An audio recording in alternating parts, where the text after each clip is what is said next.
জীবনটা খুব বিচিত্র। মাত্র ৫ দিন আগে বিয়ে করেছিলেন পর্তুগাল ও লিভারপুলের তারকা ফুটবলার দিয়াগো জোটা। আর আজ জামোরাতে এক সড়ক দুর্ঘটনায় প্রাণ হারালেন। চলে গেলেন পৃথিবীর মায়া ছেড়ে। গাড়িতে তার সাথে ছিল তার ছোট ভাইও। মার্কার নিউজ অনুযায়ী দুইজনেই মারা গেছেন।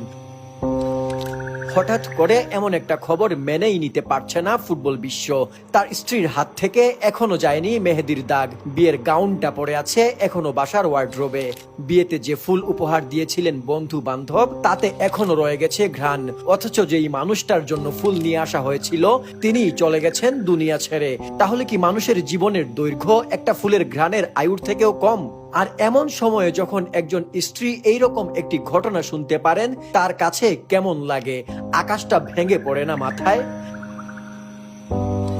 মানুষের জীবনটা আসলে বড়ই অনিশ্চিত। এই তো সেদিন লিভারপুলের হয়ে প্রিমিয়ার লিগের শিরোপা উঁচিয়ে ধরেছিলেন, সতীর্থদের সাথে করেছিলেন উল্লাস আনন্দ। কিন্তু এক নিমিষেই যেন সব মিলিয়ে গেল। নেমে এলো দুঃখ। ২৮ বছর বয়সী ফরওয়ার্ড তার চেয়ে ২ বছরের ছোট ভাইকে নিয়ে যাচ্ছিলেন গাড়িতে করে। তার ছোট ভাইও একজন ফুটবলার। ২৬ বছর বয়স তার। পেনেফেলিয়ার সাথে খেলতেন তিনি। জোটা স্পেনের জামুরা প্রদেশের পেলাসিও ডি সানাব্রিওতে যাচ্ছিলেন। ছুটি কাটাতে পাড়ি দিয়েছিলেন স্পেনে তার ছোট ভাইয়ের কাছে। ২ দিন পরেই যোগ দেওয়ার কথা ছিল লিভারপুল দলের সাথে। কিন্তু তার আগেই ঘটে গেল এই ঘটনা। কত পরিকল্পনা করি আমরা আমাদের জীবন নিয়ে, অথচ কত অনিশ্চিত আমাদের জীবন। এক সেকেন্ডের কোনো ভরসা নেই। মাত্র ১ সপ্তাহ আগে বিয়েটা হয়েছিল তার দীর্ঘদিনের প্রেমিকা রুটো কার্ডুসার সাথে।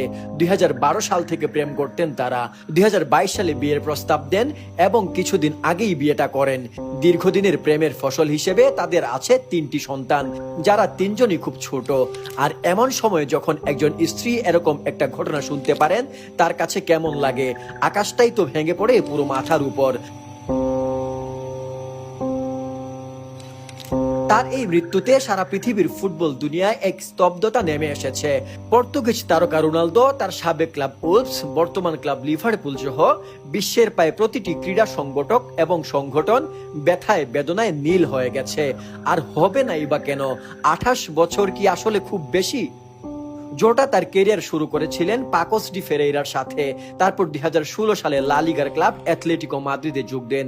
প্রিমেইরা লিগায় ২ মৌসুম খেলার পর ২০১৬ সালে তাকে পরপর প্রিমেইরা লিগা ক্লাব এফসি পোর্তো এবং ২০১৭ সালে ইএফএল চ্যাম্পিয়নশিপের ক্লাব উলভসে পাঠানো হয়। দুর্দান্ত পারফর্ম করে ২০১৭ সালে ১৪ মিলিয়ন ইউরোর বিনিময়ে উলভসে যোগ দেন এবং সেখানে ১৩১টি ম্যাচ খেলে ৪৪টি গোল করেন। ২০২০ সালে তিনি ৪১ মিলিয়ন পাউন্ডের বিনিময়ে লিভারপুলের সাথে চুক্তিবদ্ধ হয়েছিলেন।